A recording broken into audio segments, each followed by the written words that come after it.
Good day, Micron members. So ang dami ng concern sa GC na hindi pumasok yung deposit kasi unang-una mga Micron members, maling-mali kasi yung pamamaraan ng pag-deposit nyo. Kahit sabihin yung sa site kayo dumaan.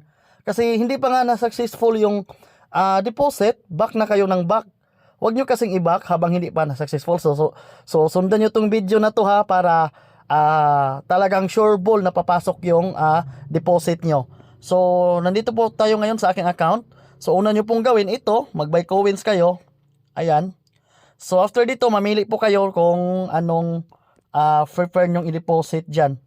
So, halimbawa, prefer ko po itong 6,400. So, i-deposit ko yan. Pagka-pindot nyo po ng deposit, ayan, i-enter nyo po yung GCash nyo dyan. So, ayan. So, nandito na po kayo ngayon sa aking GCash. So, may tatatak dyan na pangalan kung saan po isisin yung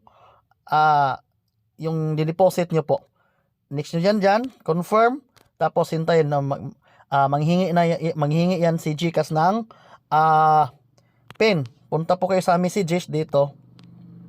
So ito yon 205850. Okay. 205850.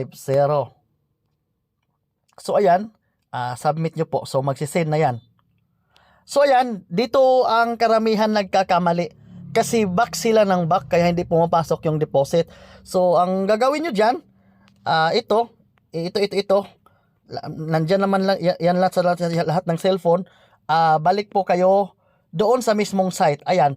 Wag nyo po pipindutin itong click here to open GCash app. Hintayin nyo po na ito po na mag-successful paid.